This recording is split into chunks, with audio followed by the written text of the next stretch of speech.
Supreme court Telangana ప్రభుత్వం మీద మళ్ళొకసారి అక్షింతలు వేసింది. తెలంగాణ ప్రభుత్వం మాత్రమే కాదు, ఈసారి తెలంగాణ చీఫ్ సెక్రటరీ అయినటువంటి శాంతి కుమారి గారిని కూడా సుప్రీంకోర్టు కడిగి పారేసింది. హెచ్సియు భూముల వివాదం పైన ఈరోజు సుప్రీంకోర్టులో వాదనలు జరిగినాయి. ఈ వాదనల్లో సుప్రీంకోర్టు తెలంగాణ ప్రభుత్వము, తెలంగాణ చీఫ్ సెక్రటరీ గారి మీద ఆగ్రహం వ్యక్తం చేసింది. అసలు సుప్రీంకోర్టు ఏమన్నది అన్న విషయాలు వింటే నిజంగా మీరు షాక్ అయిపోతారు.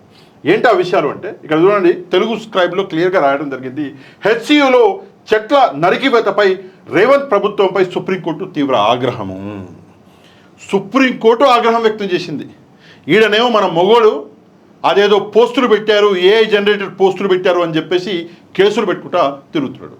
ముందు రాష్ట్ర పరువును కాపాడండి. సుప్రీంకోర్టులో రాష్ట్ర పరువు పోతుంది, ఆ విషయాన్ని ముందు గమనించండి. నెక్స్ట్ ఇక్కడ చూసుకుంటే 100 ఎకరాలలో చెట్ల పునరుద్ధరణ చేయాలి. 100 ఎకరాలలో ఏదైతే మీరు చెట్లను మొత్తానికి నాశనం చేసేసారో మళ్ళీ పునరుద్ధరణ చేయాలి, లేకపోతే చీఫ్ సెక్రటరీని సంబంధిత అధికారులని జైలుకు పంపుతాము. నిజంగా సిగ్గుచేటు. చీఫ్ సెక్రటరీని జైలుకు పంపిస్తాము, సంబంధిత అధికారులని జైలుకు పంపిస్తామని చెప్పేసి సుప్రీంకోర్టు చెప్పడం అంటే నిజంగా రాష్ట్రం పరువు ఏమైనా ఉందా? ఒక్కసారి రేవంత్ రెడ్డి సరే ఆలోచించాడు, రాజకీయ నాయకుడు, దొరికింది దొరికినట్టు అయిపోయా. అట్లీస్ట్ అధికారులను ఆలోచించండి. చీఫ్ సెక్రటరీ గారు మీరంటే నాకు చాలా గౌరవం, మీరన్నా ఆలోచించండి. నెక్స్ట్ ఇక్కడ చూసుకుంటే చెట్లు కొట్టేసే అంటే ముందు అనుమతులు తీసుకున్నారా లేదా స్పష్టంగా చెప్పండి. సింపుల్గా ఒక విషయం చెప్తా. ఒక గొడ్డలు వేసుకొని మీ ఇంటి దగ్గర మీ చుట్టుపక్కల ఏదైనా చెట్టు ఉంటే ఆ చెట్టును నరకడానికి మీరు పోతే అధికారులు, పోలీసులో ఇంకెవరో వచ్చి ఆపుతారు. ఒకవేళ బై మిస్టేక్ మీరు నరికేస్తే మిమ్మల్ని తీసుకెళ్ళి లోపలేస్తారు. కానీ ప్రభుత్వము వేలాది చెట్లను నరికేస్తే పట్టించుకునే నాదుడే లేడు. ఇక్కడ ఎవడూ పట్టించుకోకపోతే సుప్రీంకోర్టుకి వెళ్ళాల్సి వచ్చింది. సుప్రీంకోర్టు అదే అడుగుతుంది, మీరు అనుమతులు తీసుకున్నారా లేదా చెప్పండి అంటుంది. ఇక్కడ చూసుకుంటే చెట్లను నరికినందుకు జింకలు బయటికి వచ్చి కుక్కల దాడిలో చనిపోయాయి. జింకలు బయటకు వచ్చి కుక్కల దాడిలో చనిపోయాయి. ఎవరు? సుప్రీంకోర్టు అంటున్నది. చనిపోయాయి. లేదు అసలు జింకలే లేవన్నారు డిప్యూటీ సీఎం గారు. నిన్ననో ఈరోజు అసలు అక్కడ జంతువులే లేవన్నాడు. నిజంగా మనం సిగ్గుపడాలి. బయట నీళ్ళ కోసం జింకలు పోతే భయపడిపోతే ఇళ్ళలోకి దూరితే చిన్నపిల్లలు వీడియోలు తీశారు, నీళ్లు పెట్టారు, నీళ్ళు దాపించారు జింకలకి. మళ్ళీ ఏమనంటే ఆ ఏఐ జనరేటర్ అంటారు. ఆయన చదువుకున్న మంత్రి ఉన్నాడు. ఎందుకు చదువుకున్నాడో ఆ దేవుడికి ఎరక, ఆ మంత్రికి ఎరక. ఏఐ జనరేటర్ అంట. సిగ్గులజ్జు ఉండాలి మనకి. నెక్స్ట్ మనం చూసుకుంటే ఆ వీడియోలు చూసి ఆందోళనకు గురయ్యాము. ఆ వీడియోలు చూసి సుప్రీంకోర్టు ఆందోళనకు గురైందంట. ఏ వీడియోలు? జింకలు ఏదైతే కుక్కలు చంపేసినావు జింకల్ని, ఆ వీడియోలు చూసి ఆందోళనకు గురయ్యాము. మరి అవి కూడా ఏఐ జనరేటెడ్ వీడియోస్ అని ఏంటి చూద్దాం సుప్రీంకోర్టులో.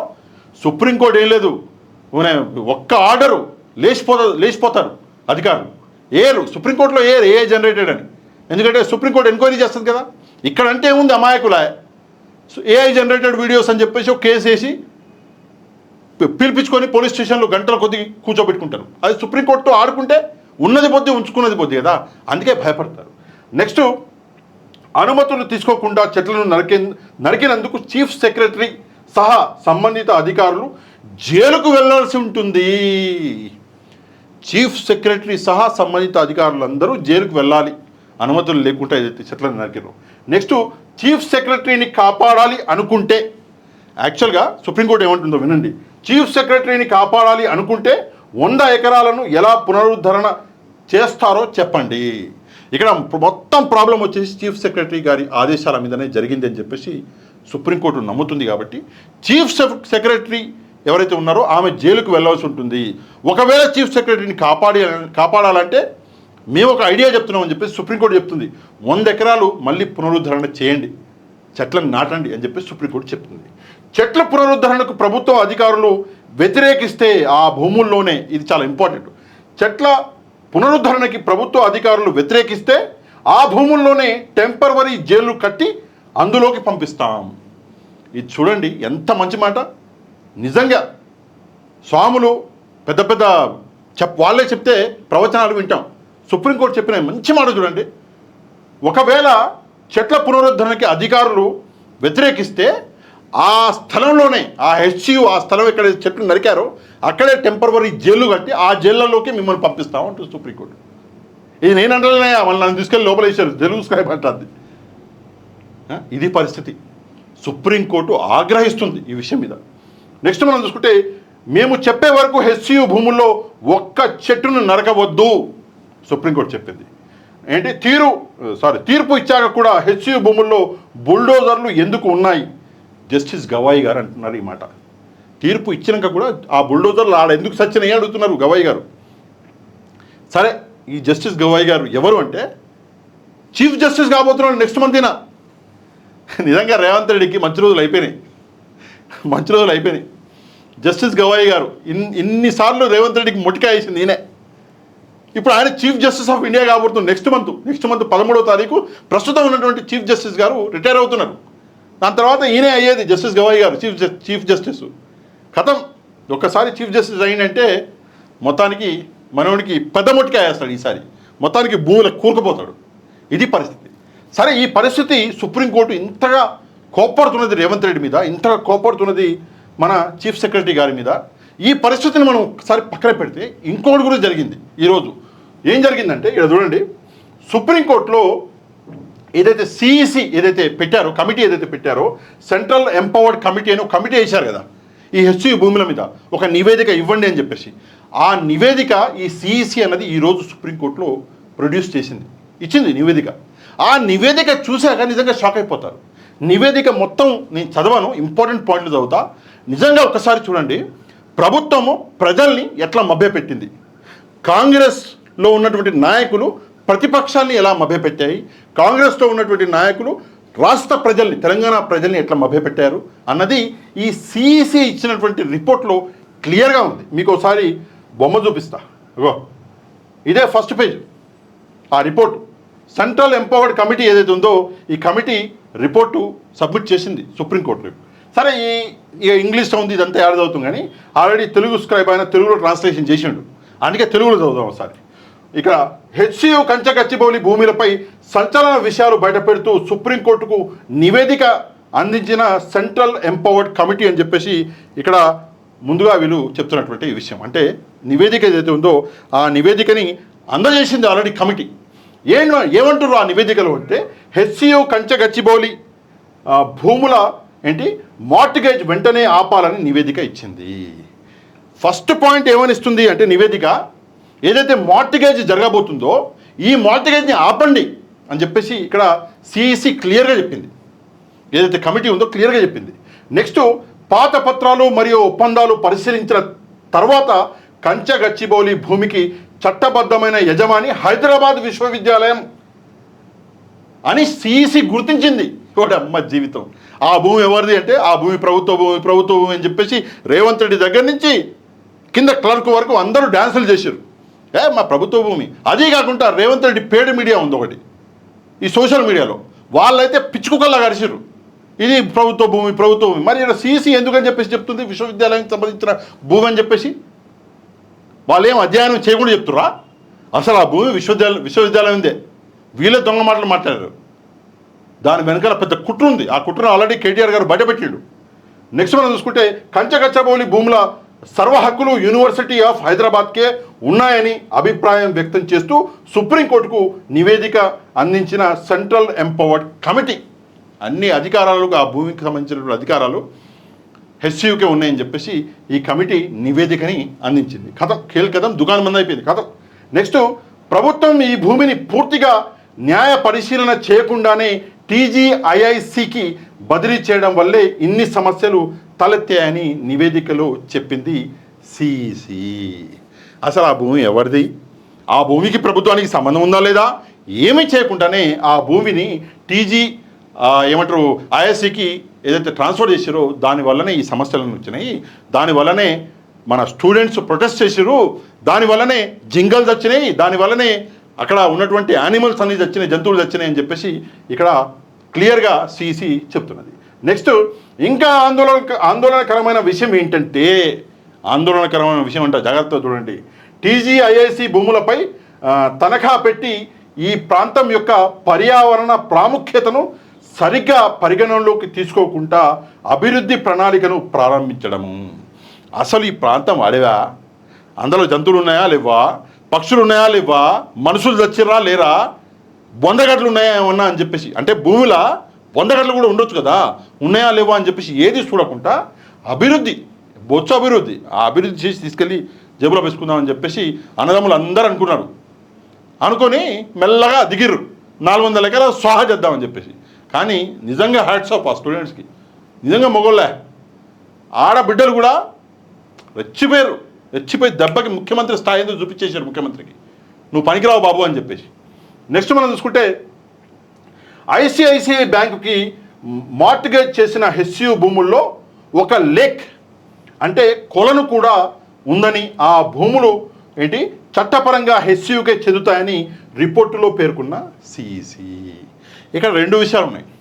ఐసిఐసిఐ బ్యాంకుకి మార్టిగేజ్ అయిందా లేదా బాబు అంటే అవ్వలేదు అని చెప్పేసి కొంతమంది ఎదవలు, అయిపోయింది అని చెప్పేసి కొంతమంది మేధావులు. ఇక క్లియర్గా సిఈసి మార్టిగేజ్ అయిన భూమిలో ఒక కొలను ఉంది అంటే మార్టిగేజ్ అయిపోయినట్టేగా, అయిపోయా, అందులో మళ్ళీ కొలను ఉందంట. ఈ కొలన్లు కొల్లగొట్టడం మన వాళ్ళ కొత్త ఏం కాదు, నిజంగానే కొత్త ఏం కాదు. ఉన్న చెరువులు ఏమైపోయిందంటే ఒక 2 ఏళ్ల తర్వాత ఒక ఏరియాకి పోతే, అంటే ఒక ఏరియాలో కొలను ఉంది, చెరువు ఉంది, ఓ 2 ఏళ్ళ తర్వాత పోతే అసలు ఆ ఏరియాలో ఆ చెరువు కనిపిస్తలేదు. ఇవ్వాలి రేపు మొత్తానికి చెరువుల్ని నాశనం చేసేస్తున్నారు. సరే చెరువులను నాశనం చేస్తున్నారు కదా అని చెప్పేసి చెరువులను కాపాడే మొగోడు ఒకటి దిగిండు. ఆ మొగోడు ఏం చేసిండు, చెరువులను కాపాడుతా నేను అని చెప్పేసి హైడ్రా అని ఒక భూతాన్ని దింపాడు. మరి ఆ హైడ్రా వేరనుకో, అది దాని కథలే వేరుగా. నేను ఈ విషయంలో హైడ్రా గురించి మాట్లాడాను. కానీ మొత్తానికి జేబులు నింపి ఒక మెషిన్ లాగా హైడ్రా కూడా తయారైంది. ఇది నేను చెప్తున్నది కాదండి, మొన్నటికి మొన్న ముఖ్యమంత్రికే లేఖ రాశారు, హైడ్రా పేరు చెప్పి డబ్బులు వసూలు చేస్తున్నాయా అని చెప్పేసి. సిగ్గులజ్జు ఉండాలి. నెక్స్ట్ మనం చూసుకుంటే కొన్ని సంవత్సరాల క్రితం 400 ఎకరాల భూమిలో ఓ 5 ఎకరాలలో హెచ్సియు నిర్మించిన భవనాన్ని ప్రధాని మోదీ ప్రారంభించారు. అమ్మ జీవితం, రాష్ట్ర ప్రభుత్వానికి తెలియకుండా ఇది సాధ్యం కాదు కదా అని నివేదికలో వెల్లడించింది సిఈసి. అంటే ఏమంటున్నారంటే 400 ఎకరాలు ప్రభుత్వ భూమి అని చెప్పేసి చెప్తున్నారు కదా, ఆ 400 ఎకరాలని 5 ఎకరాలలో భవనాలను నిర్మించి ఆ భవనాలు ఓపెన్ చేసింది ఎవరు? ప్రధానమంత్రి వచ్చి చేశారు. మరొకవేళ అది ప్రభుత్వ భూమి అయి ఉంటే భవనాలు ఎట్లా నిర్మిస్తారు 5 ఎకరాలల్లో? కొంచెమన్నా బుద్ధి జ్ఞానం ఉండాలి కదా. అక్కడ ఎవరు విట్నెస్? ఆ భూమి హెచ్సియు భూమి అని విట్నెస్ ఎవరు? స్వయంగా ప్రధానమంత్రి. ఆయనే వచ్చిండు ఓపెనింగ్కి. ఇదే విషయాన్ని ఇక్కడ చెప్తున్నారు. అయినా కూడా మన బుర్రలకి వెనకాలగా కొంతమంది ఉంటారండి. అంటే జనరల్గా మన వీడియోలు చూసే వాళ్ళందరూ మేధావులే, అది వేరే సంగతి. కానీ కొంతమంది ఉంటారు కింద కమెంట్లు చేస్తారు. వాళ్ళందరికీ ఒకటే విషయం చెప్తాను ఏంటంటే, మొత్తం బయటపడదురా నిజాలు, ఇంకా దీని మీద ఇంకా వాదన చేసారనుకో ఉన్నది పోద్ది ఉంచుకున్నది పోద్ది, ఎందుకు వచ్చిన కోల ఊకే దండం పెట్టేసి క్షమాపణ కోరండి. ఇది మొదలు రేపు పొద్దున్న కోర్టుకి భూమి ఇచ్చారు, ఇక్కడ హైకోర్టుకి, దాని మీద కూడా జరుగుతుంది ఎజిటేషన్. హైకోర్టుకి మంచి భూమి, ఇంకా చాలా మంచి ప్లేస్లో కేటాయించవచ్చు. కావాలని చెప్పేసి విశ్వవిద్యాలయాల భూములు ఇస్తున్నారు. ఎందుకంటే మనోడు ఒకసారి ఫుట్బాల్ ఆడడానికి వచ్చిందంట, మా సారు, ఎవరు మన ముఖ్యమంత్రి గారు ఫుట్బాల్ ఆడడానికి వస్తే ఆడ ఫుట్బాల్ ఆడవే అంటే, జనరల్గా మనం ఫుట్బాల్ ఆడితే ఫుట్బాల్ మీద కాన్సన్ట్రేషన్ ఉంటుంది, యాడ తన్నాలో ఉంటుంది, బాల్ ఆడికి పోవాలో అని చెప్పేసి ఒక ఫుట్బాల్కి ఉంటుంది, అది ఉంటుంది కదా, అదేదో నెట్టు కడతారు. కానీ ఈయన ధ్యాస మొత్తం భూమి మీదే ఉండేట. తన్నింది ఫుట్బాల్నే, కానీ ధ్యాస మొత్తం భూమి మీదే ఉంది. చూసిండు, భూమి నచ్చింది, పోయిండు, రచ్చ చేసిండు, మొత్తానికి జింకల్ని మొత్తం నాశనం చేసిండు, అక్కడ ఉన్నటువంటి జంతువుల్ని జీవితాలు. ఒక సామాన్యుడి వల్ల ఒకవేళ ఒక జింక చచ్చిపోయిందంటే వాడి జీవితం సర్వనాశనం. జీవితాంతం వాడు కోట్ల చుట్టూ తిరగాలి, జైల్లో ఉండాలి. ఈ ప్రభుత్వం చేసినటువంటి ఈ పనికి తీసుకెళ్ళి ఎన్నేళ్ళు జైల్లో పడేయాలి. రాహుల్ గాంధీ గారి గురించి వస్తా, మీరేం ఫీల్ కాకండి, వస్తా అక్కడికి. నెక్స్ట్, కంచగచ్చిబౌలి భూములను సాంకేతికంగా అడవిగా గుర్తించకపోయినా అడవికి ఉండవలసిన అన్ని లక్షణాలు కంచగచ్చిబౌలికి ఉన్నాయని సిఈసి నివేదికలో వెల్లడించింది. అంటే సుప్రీంకోర్టు ఒక ఆర్డర్ ఉందంటన్నా, అంటే మీరందరూ వినుంటారు, ఆల్రెడీ ఊదరగొట్టారు మనోళ్ళు కూడా. సుప్రీంకోర్టు ఒక ఆర్డర్ ఉంది, అడవి కాకపోయినా అడవికి ఉండవలసిన అన్ని లక్షణాలు ఉంటే దాన్ని అడవి అంటారు అని చెప్పి సుప్రీంకోర్టు ఒక ఆర్డర్ ఉంది. మరి ఇక్కడ అన్ని లక్షణాలు ఉన్నాయి, జంతువులు ఉన్నాయి, పక్షులు ఉన్నాయి, కొలను కూడా ఉంది లోపల. ఉన్నప్పుడు ఇది అడవి కాదానే ఒకసారి ఆలోచించాలి మేధావులు. నెక్స్ట్, ఈ అడవి 8 జంతువుల షెడ్యూల్డ్ సారీ 8 జాతుల షెడ్యూల్డ్ జంతువులకి నిలయంగా ఉన్నట్టు తెలిపింది సిఇసి. అంటే 8 రకమైన జంతువులు ఇక్కడ ఉన్నాయి, 8 జాతులు ఇక్కడ ఉన్నాయని చెప్పేసి సిఇసి తన నివేదికలో ఇచ్చింది. నేను ఈ పాయింట్ కోసం ఇంతసేపు వెయిట్ చేసిన, ఎప్పుడు వస్తుంది ఇది, ఎప్పుడు వస్తుంది. ఎందుకంటే అసలు జంతువులే లేవు అని చెప్పేసి మీరు అన్నారు కదా. ఏదైతే కమిటీ అపాయింట్ అయిందో ఆ కమిటీ తనకు తానే చెప్తుంది ఇక్కడ జంతువులు ఉన్నాయని, అది కూడా 8 జాతులు ఉన్నాయని. మరి ఇప్పుడు మొహం తీసుకెళ్ళి ఎవడి ముడ్డి కింద పెట్టుకుంటారు? ఒకసారి చెప్పండి, ఎవడి ముడ్డి కింద పెట్టుకుంటారు మొహం? సిగ్గుండాలి. ఆ యూనివర్సిటీ వెబ్సైట్లో జంతువుల బొమ్మలు ఉన్నాయి, ఇక్కడ జంతువులు ఉన్నాయని చెప్పేసి దాన్ని నమ్మరు. బయటికి వచ్చి జంతువులు నీళ్ళు తాగుతుంటే చిన్నపిల్లలు వీడియోలు తీస్తే జెన్యూన్ వీడియోలు వాటిని నమ్మరు, ఏఐ వీడియోలు అంటారు. మరి ఇక్కడ సిఇసి ఇచ్చిన నివేదికను ఏమంటారు? దీన్ని కూడా ఏఐ నివేదిక అంటారా? అసలు ముందేం చేయాలంటే సుప్రీంకోర్టులో ఒక పెళ్ళి వేయాలి. వీళ్ళు ఏఐ అని చెప్పేసి దారుణంగా ప్రజల్ని హింసిస్తున్నారు, ప్రజల మీద కేసులు పెడుతున్నారు అని చెప్పేసి ఒక పిల్లి వేయాలి. అన్ని కేసులు ఒకేసారి స్క్వాష్ చేసి పడేస్తారు సుప్రీంకోర్టు. సిగ్గుండాలి. నెక్స్ట్, సైట్ సందర్శించిన సమయంలో తొలగించాల్సిన ప్రాంతం యొక్క సరైన సరిహద్దులని అధికారులు సరిగ్గా గుర్తించలేదు. ఆ సైట్ ఎవరో సందర్శించినట్టు దాని గురించి చెప్తున్నారు. నెక్స్ట్, ఇటువంటి అటవీ ప్రాంతాలను సమర్థవంతంగా గుర్తించడానికి అనుభవం ఉన్న అధికారులు, పర్యావరణ పరిజ్ఞానం ఉన్న వన్యప్రాణుల నిపుణులు లేరంట మన దగ్గర. నిజమే కదా, నిజంగా లేరు. ఎవరున్నారు అంటే జస్ట్ లోపలేసుకొని జేబులు ఎవరైతే సక్సెస్ఫుల్గా వేసుకుంటారో అట్లాంటి వాళ్ళని పెంచి పోషిస్తాడు మా రేవంత్ రెడ్డి గారు. ఇక నెక్స్ట్, ఏమాత్రం ప్రణాళిక లేకుండా నిర్లక్ష్యంగా ఏకపక్ష పద్ధతిలో చెట్లను నరికేశారు. ఒక్కొక్క చెట్టును లెక్క పెట్టాలి, లెక్కబెట్టి ఒక్కొక్క చెట్టుకు సపరేట్గా వీళ్ళకి శిక్ష అనేది వేయాలి. సంపించి ప్రాణాన్ని రా, ఒకసారి ఆలోచించండి. ప్రాణాన్ని అయినా ప్రాణం విలువ ఏం తెలుస్తుంది? డబ్బు కోసం ఇంకా వద్దు, గలీజ్ తిట్లు వస్తాయి. నెక్స్ట్, ఎటువంటి పర్యావరణ అనుమతులు లేకుండా చెట్లు కొట్టేయడానికి పూనుకున్నట్లు ఎవరు చెప్తున్నారు? సిఇసి చెప్తుంది. ఎటువంటి అనుమతులు లేకుండా పూనుకున్నారంట. కుట్రపూరితంగానే, ఇది చాలా ఇంపార్టెంట్ అండి, మళ్ళీ ఒకసారి చదువుతా ఎందుకన్నా మంచిది. ఎటువంటి పర్యావరణ అనుమతులు లేకుండా చెట్లు కొట్టేయడానికి పూనుకున్నట్లు కుట్రపూరితంగానే దురుద్దేశంతో అరాకొరా అనుమతులతో టీజీఐఐసి పనులు మొదలుపెట్టినట్టు వెల్లడి. అంటే కుట్ర ఉంది అని చెప్పేసి వీళ్ళు ఏదైతే నియమించారో సిఇసి, ఆ సిఇసినే చెప్తుంది ఇందులో కుట్ర ఉంది అని చెప్పేసి.